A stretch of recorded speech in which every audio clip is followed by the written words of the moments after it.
What's up, tribe? How you guys doing? This is going to be Love and Listings season 2, episode 9.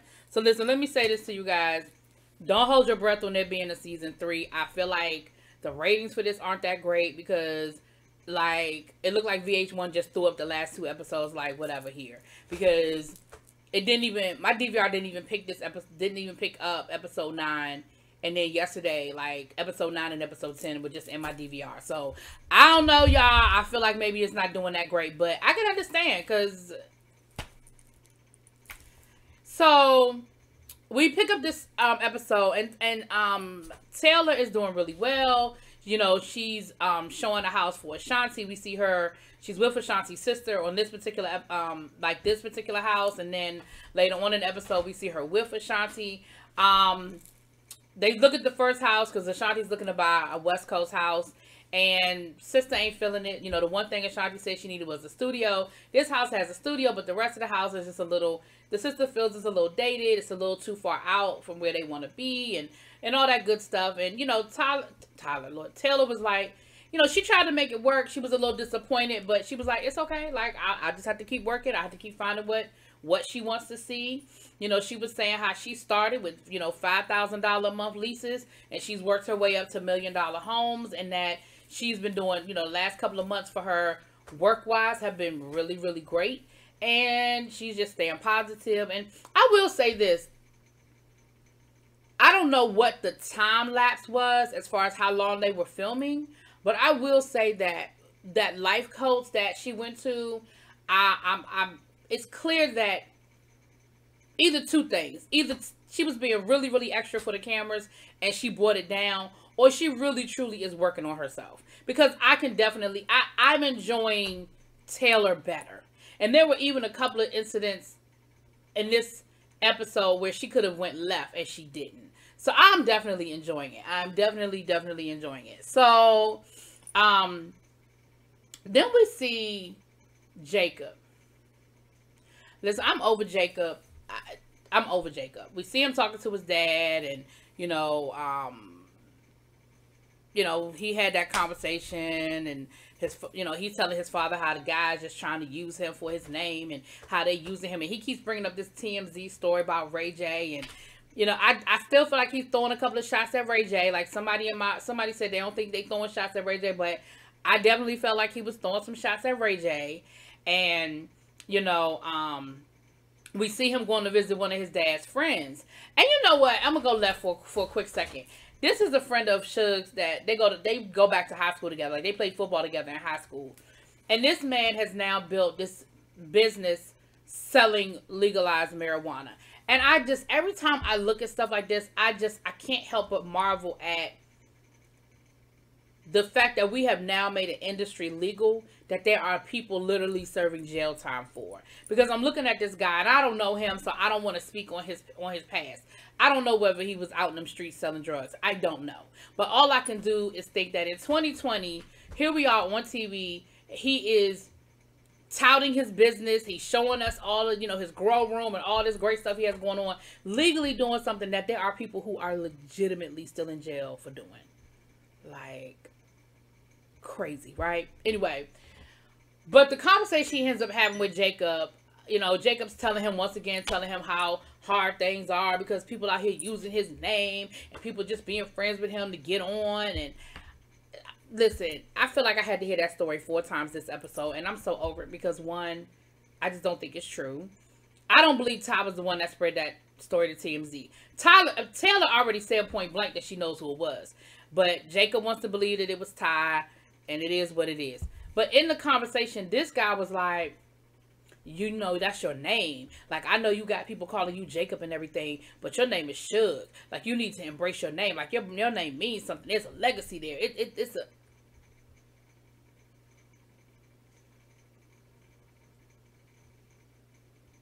So later on in the episode, we see him, they're having like a guy's night or whatever, and they're playing poker, and he puts his shades on, and he was like, call me Suge. And Andrew said the funny, listen, y'all know I'll be checking for Andrew, but Andrew said the funniest shit. Andrew was like, so we gotta I mean, is that when the glasses are on we call you Suge, or like is that all the time? And he was like, nah, man, but you know, just call me Suge. I just want you to call me Suge. Just call me Suge. And I'm thinking, like, in my mind, I'm like, but that was a smart move not to call you Suge. Like, I get it. I'm not saying you need to be ashamed of your dad. That is not what I'm saying. However, you were trying to move into an industry where your dad's name is not going to do you any favors. Now, if you were trying to go into music, sure.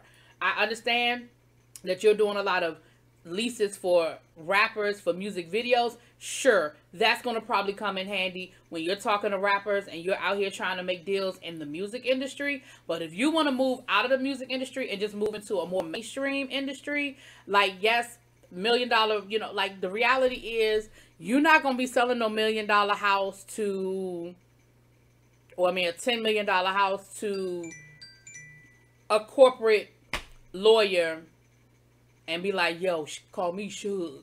And he gonna be like, Suge Knight. You understand what I'm saying? Like, Ty was telling you right to tell you not to use your name. Use your middle name. Your name is Jacob. Jacob Knight. But whatever. He's embracing his inner Suge because he's proud of his name and his name means something. And again, I'm not saying he shouldn't be proud of who he is, and love your dad by all means. He is your father. But again, where you're going, the industry that you're going into, I'm sorry. It just is what it is. And I mean, people ain't gotta like it, but it's the reality of where we live. Just like I tell people all the time, I'm like, these celebrities, they name their kids, they give these kids these names because their kids ain't never gonna have to go out here and get no real job. Like Apple. Hell, he named his child Sunset.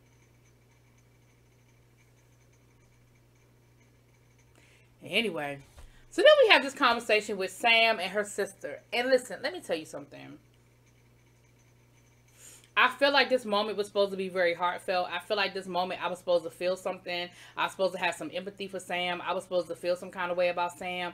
I was supposed to understand why Sam acts the way she acts. I think that's what this whole moment was supposed to make me do. It didn't. It didn't do anything for me.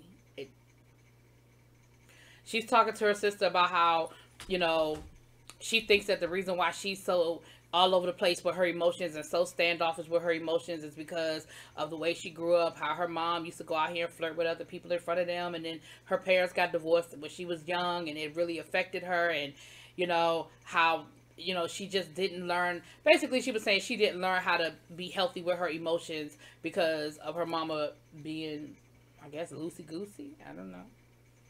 But it just didn't, like, for me, it fell on deaf ears because at the end of the day, that's not what I saw with you and Zach. What I saw with you and Zach was you playing games. Because she even talked about how she would be in these relationships that were no good, and maybe she just doesn't understand how for, you know, somebody to treat her and accept when somebody treats her well. But that sort of, to me, that goes against everything you've been saying for the last 2 seasons. How you this boss bitch and people better treat you right and guys better come correct and this, that. Like when you and Zach weren't getting along last season and y'all was getting into it, like some of the stuff you said to him was some very hurtful shit that I'm even surprised he gave you a second chance this season. And even in all of that, none of it was ever about you not knowing your emotions and understanding your emotions and being able to be open with who you are. None of that ever came up. Now all of a sudden, because you look stupid, because you were in your feelings, what it boiled down to was you wanted your cake and you wanted to eat it too. And when Zach said, no, that's not going to happen, you ain't know how to handle it. So you made a fool of yourself, and now you're trying to backtrack on it, and you still trying to keep Zach around on a string. And Zach is like, listen, we can be cool. We can, you know, work together. But at the end of the day, I'm not going to keep playing this game with you, and I wish you well. Like, I wish you well. Like, at the end of the episode, she was really trying. I feel like she thought, because they end up having a conversation, and she sort of said all of this to him, and he was like, wow, you know, it's really nice to get to see, you know, the softer side of Sam. It's a little, you know, too late because I'm kind of over it. But because I feel like in Zach's mind, I gave you not one but 2 chances, and I was very clear about my intentions. I was very clear about what I wanted, and I came to you and said, hey, Alexander told me that you were just messing with somebody, that you got a whole boyfriend. What's good? And you got an attitude with him because he asked you about a boyfriend and you got indignant. Why would I be here on a date with you if I had a boyfriend? He said, okay, well, fine. Are you good? Like, are you over your feelings? Have you cleared that up? Yes, of course. You go to Palm Springs. Y'all are all laid up, lovey-dovey in the hot tub. And he was very clear. And you were like, yeah, I want to make this work. I want to see where this goes. I want something from you. And then when he starts calling you and wanting to go out on dates and shit, oh my God, why is he sweating me? Oh my goodness, why is he on me? Like, gosh, like I told him I needed time. That is not what you said. So maybe I don't get it. Maybe I'm heartless. I don't know. But I really feel like y'all were really going for something with that. And I couldn't. And even Zach said, see, that's why you go out on dates, so we can have these conversations and we can get to know each other, and maybe I could understand, but that's why I wanted to spend some time with you. And you were like, no. Taylor's boyfriend is coming to town. The dude that she was talking to that played basketball, that they used to date and they broke up. It sounds like they have a makeup relationship. And she said this is pretty much it. Like, either they're going to make it work this time or they're going to have to just figure out, just go their own separate ways. And she really likes him. She really wants to be with him. She wants to make it work. She feels like she's in a better place now, that she won't be so crazy and over the top and be able to handle things with him in a more mature and adult way. And so he's coming to town, and they end up, he gets a hotel for them, and it's, he's all romantic. He got the roses on the bed and, all that good stuff. And so it was a nicer, gentler, softer, gentler Taylor, Ajane and her boyfriend are still looking for a house. So I guess that apartment that they saw that was out of their price range, they decided not to go with, which I think was very smart. Like, you never want to walk into a situation knowing you can't afford it, banking on money you don't have.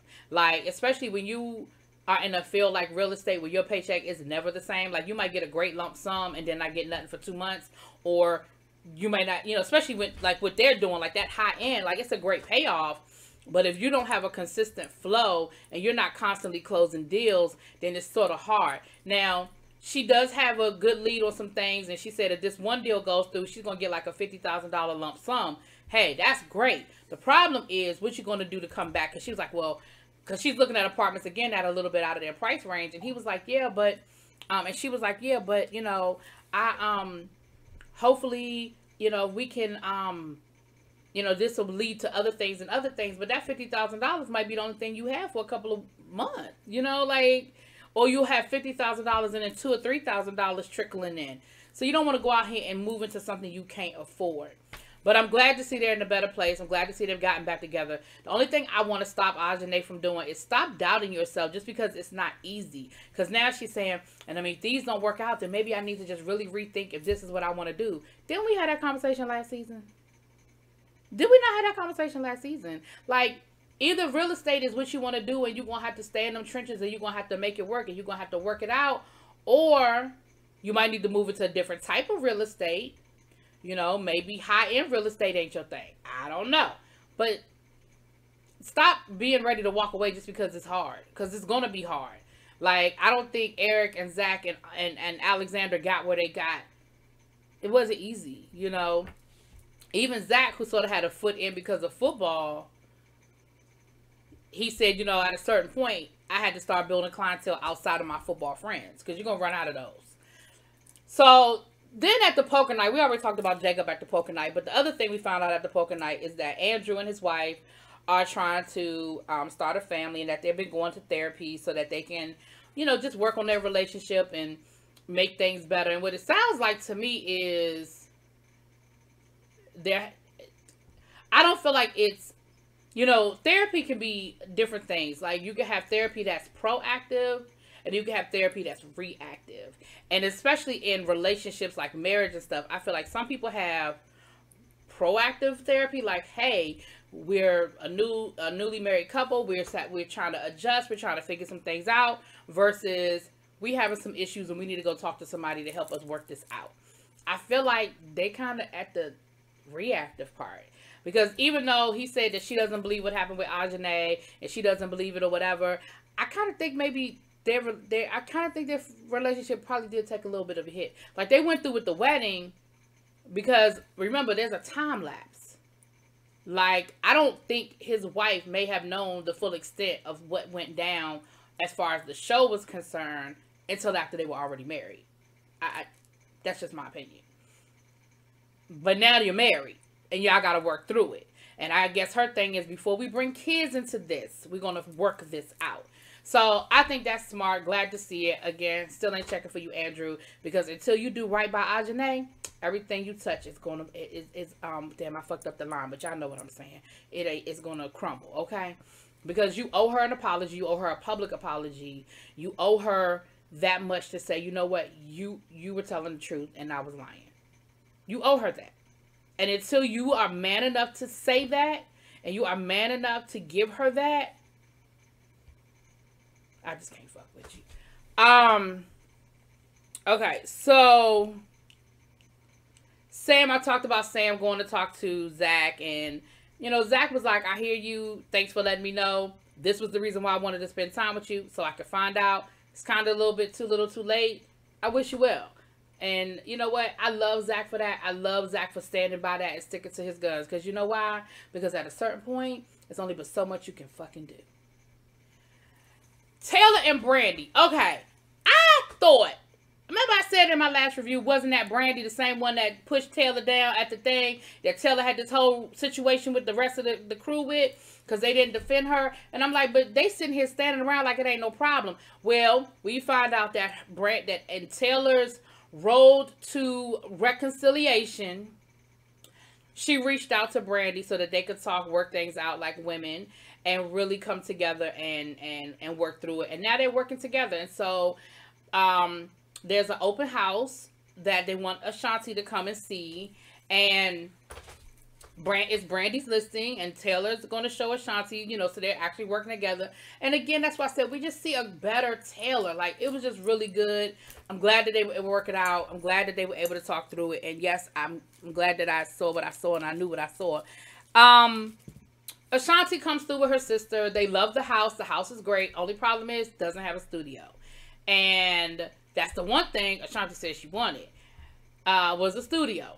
So they get to the end of the tour, and Ashanti's like, okay, so where's the studio? And they take her to a room that's like an office.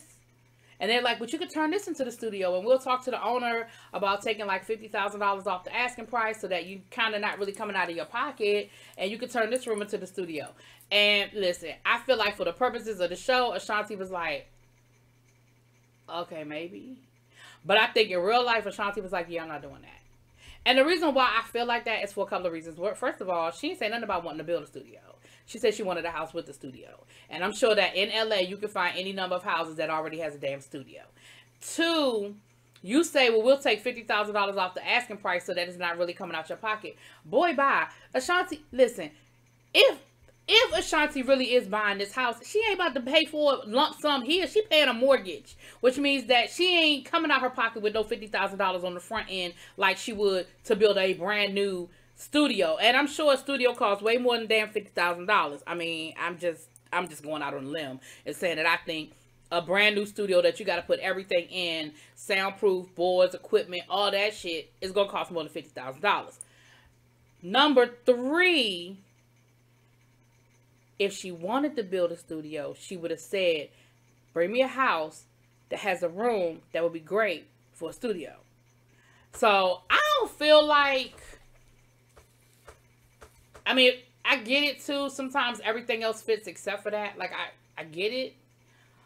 But I will give Taylor and Brandy credit for trying to figure it out and make it work. They're trying to make that sale any way they can. So with that, cool. Yeah, I did not mean to talk this long on this review. Let me finish this up.